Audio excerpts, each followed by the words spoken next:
குட்டீஸ்! இன்னைக்கு நம்ம பாரதியார் அவர்கள பற்றின சில விஷயங்கள் பார்க்கலாமா?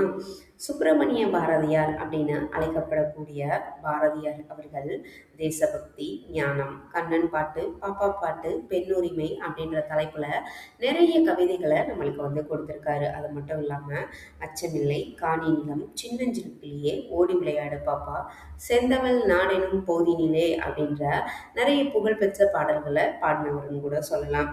இவரு தமிழ் இலக்கியத்தின் மேல ரொம்பவே பற்று இருந்தவரா இருக்காரு.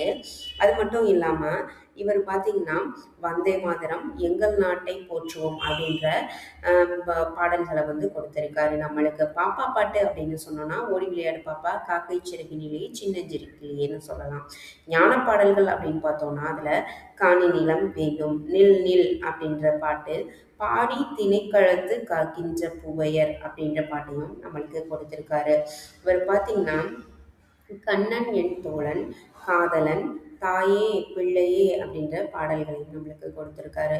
இவர் பார்த்தீங்கன்னா, குழந்தைகளுக்கும் சரி, பெரியவர்களுக்கும் சரி ரொம்பவே பிடிச்ச ஒரு தமிழ் கவிஞர்னு கூட சொல்லலாம். இவர் எழுதின பாட்டுகள், கவிதைகள் எல்லாமே இப்போ வரைக்கும் புகழ் பெற்று நிற்கிதுன்னு சொல்லலாம். சின்னவர்கள்லேருந்து பெரியவர்கள் வரைக்கும் ரொம்பவே விரும்பி படிக்கக்கூடிய பாடல்களை நம்மளுக்காக கொடுத்தவர். நாங்கள் சின்ன வயசில் படித்த பாடல்களும் இப்போவும் அப்போ பாரதியார் பாடல்கள்னு சொல்லி நாங்கள் படித்த விஷயங்களாக இருக்கட்டும், இப்போ வரைக்கும் அந்த பாடல்கள் நிலை பெற்று இருக்கிற அளவுக்கு பாரதியார் நம்மளுக்கு சிறப்பு வாய்ந்த கவிதைகளை கொடுத்த ஒரு சிறந்த ஒரு கவிஞர் அப்படின்னு சொல்லலாம்.